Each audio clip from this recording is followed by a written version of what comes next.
Watch that again. Something made every single one of these birds move at the same instant.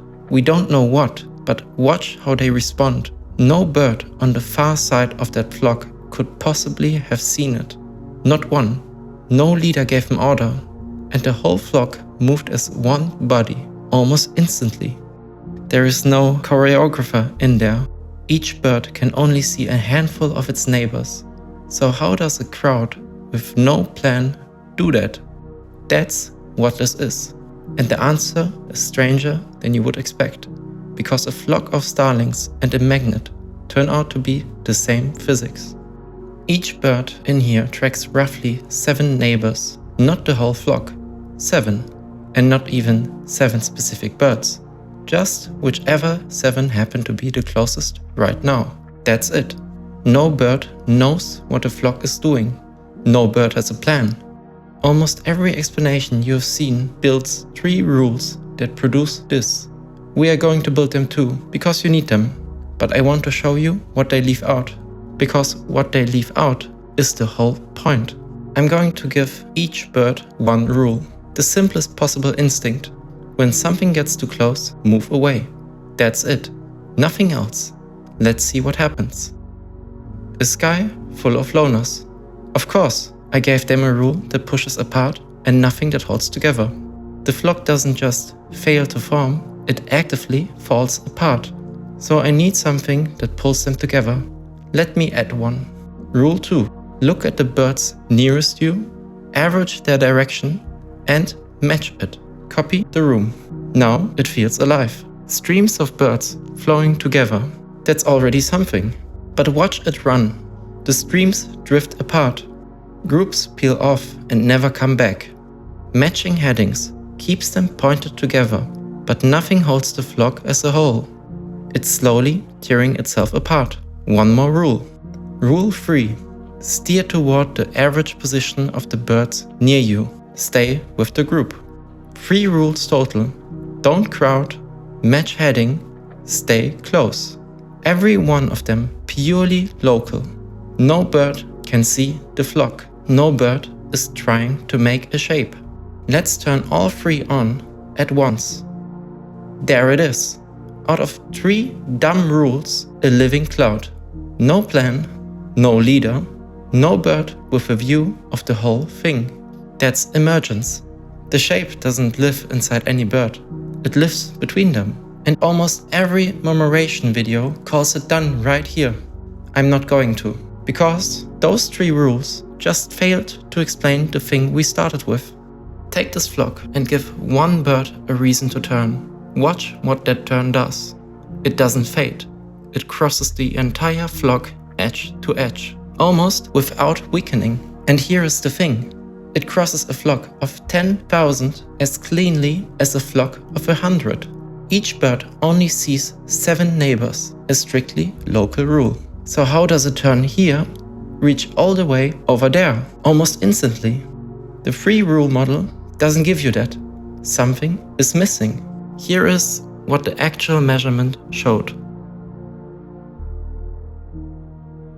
They measured how far one bird's influence actually reaches, not which birds it bumps, how far a nudge in its direction ripples before it fades. You would expect a number, a fixed reach, but then they made the flock bigger and bigger. The reach grew with it. Double the flock, the reach doubled. There is no fixed scale to the coordination at all. That's strange enough by itself, but here is what makes it click. Watch what happens if I turn up one dial. How much randomness each bird allows itself before reacting to its neighbors. Turn it up a little and the flock barely notices. But push it into a narrow range and the order doesn't fade gracefully. It falls apart, fast. Physicists call that the critical point, the boundary between order and disorder. Too far toward order, rigid, unresponsive. Too far toward disorder, noise, no coherence. But right on that boundary, a nudge anywhere can reach everywhere, no matter how large the system is. which is exactly what we just watched the flock do. And there is one other thing physicists know that does exactly this. A magnet at the exact temperature where it's about to lose its magnetism. Half ordered, half not. The Curie point. At that one temperature, aligned patches appear at every size at once, from a handful of atoms to clusters spanning the whole magnet. No fixed scale, the exact same fingerprint. So these birds aren't moving like birds. They are moving like a magnet frozen at the instant its magnetism is about to vanish. Now, go back to the beginning. Something made this flock move as one body, all at once. We still don't know what it was, but now you know how. There is a separate question though, not what triggered this particular flock on this particular evening, but why flocks like this evolve to respond this way at all. And here, biologists have a real answer. Predators.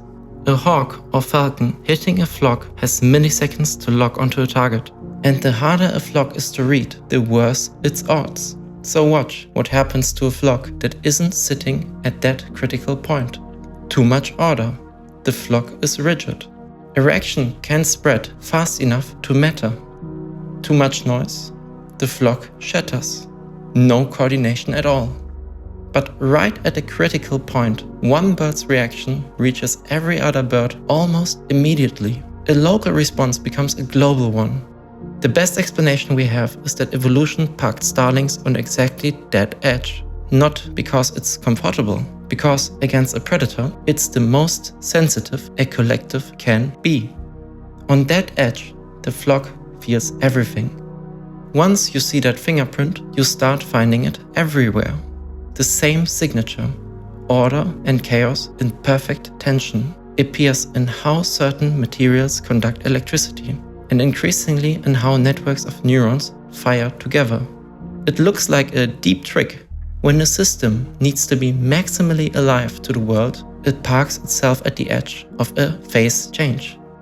There is one material, one of the most ordinary on Earth, maybe right in front of you, that seems permanently stuck at an edge like this, where we still can't agree whether it's a solid or a liquid. But that's a different story.